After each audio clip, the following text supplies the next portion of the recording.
tratamento de depressão barra ansiedade. Tanto depressão quanto ansiedade estão associados a déficit de serotonina. Quando cai a serotonina, ocorre então um aumento da probabilidade do paciente desenvolver sintomas depressivos ou sintomas de ansiedade. O que acontece?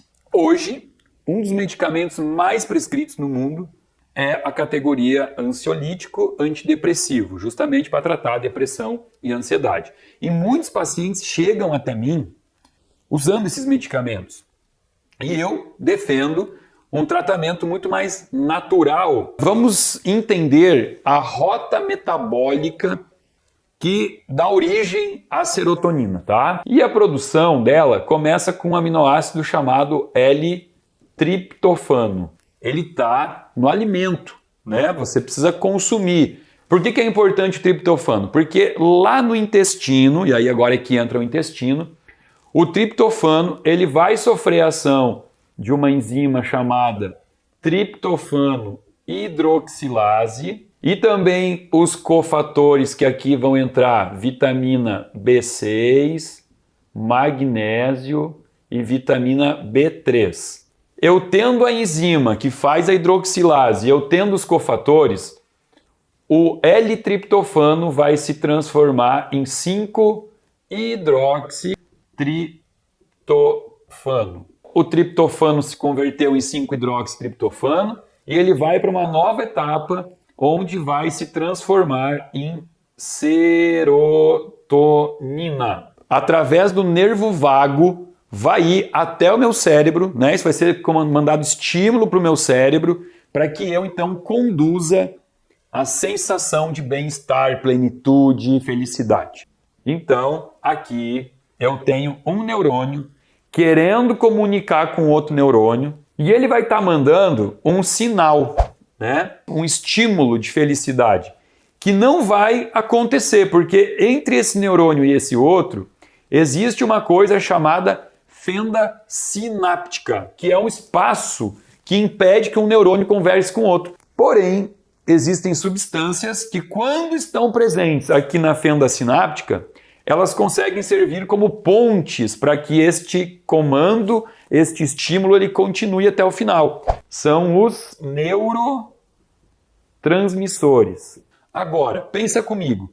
Se eu disse para vocês que 90% da síntese de serotonina é intestinal, será que vale mais a pena eu investir em aumentar essa produção de serotonina intestinal ou eu usar um medicamento que vai pegar a merreca de serotonina que o cérebro tem e vai ficar tentando potencializar ela, né? Porque é isso que o medicamento faz, ele potencializa a serotonina que o paciente tem. Quem vai fazer com que você tenha hidroxilase no intestino é a tua população de bactérias intestinais, né? Pessoas que consomem farinhas, que consomem açúcares, lácteos, embutidos, todo esse monte de comida processada, industrializada, começa a ter um problema de flora intestinal e aí por isso cai a hidroxilase e por não ter hidroxilase não tem essa outra rota acontecendo, né? O triptofano que iria ser usado para produzir serotonina, por causa de um intestino que está em disbiose, esse triptofano vai para outro lado, vai para um lado ruim, lado negro da vida, né? Então eu não dou 10 de 5-HTP para o paciente que está em uso de fluoxetina. Eu mando esse paciente fracionar, dividir em 4. Então eu vou ter o quê? 2,5. Lembrando que esses números são fictícios aqui, tá? Então eu vou pegar e vou dizer para o paciente assim, começa a tomar 2,5. Ou menos, ou eu fraciono em 5 partes, né? Posso dividir em 5 partes de 2. E eu digo assim, toma 2. Começa tomando 2. Por quê? Porque com 2 é muito difícil que essa interação seja ruim. Que o paciente tenha excesso de serotonina por tomar 1/5 da dose total do 5-HTP. E aí depois de uma semana, 10 dias, eu falo ao paciente, aumenta a dose. Ao invés de tomar 2, agora você toma 4. Dobra a dose. E veja como você se sente. Se o paciente chegou em 10 e ele não sentiu nada de ruim, agora depois de um tempo, já se adaptou, já está tomando toda a dose de 5-HTP, legal, vamos tentar diminuir para 10 miligramas a fluoxetina. O paciente ficou bem, Dá mais um tempo.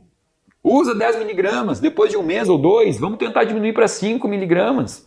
Vamos ir tentando desmamar o medicamento. Samuel, mas e se aqui, quando você estava introduzindo o 5-HTP, você deu 6 e o paciente teve esse sintoma de excesso de serotonina? Ele teve uma dorzinha de cabeça, ele não dormiu bem. Aí o que a gente faz? A gente diminui para 4 de novo? Não.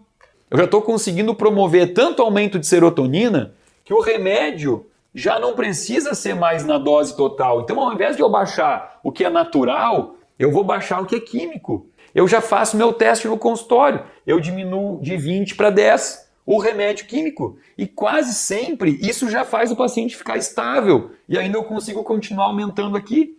Entenderam? Né? O objetivo do vídeo de hoje é entender assim, ó, não é contraindicado, não existe interação que contraindica o uso do 5-HTP com remédios psiquiátricos, desde que exista um profissional capacitado, obviamente aqui tem que ser um médico, né, porque a gente está falando sobre medicamento, um profissional médico que tiver conhecimento em bioquímica, ele consegue ir fazendo essa transição para poder trocar o que é medicamento sintético e permitir que o paciente venha cada vez mais para esse lado aqui do natural, tá?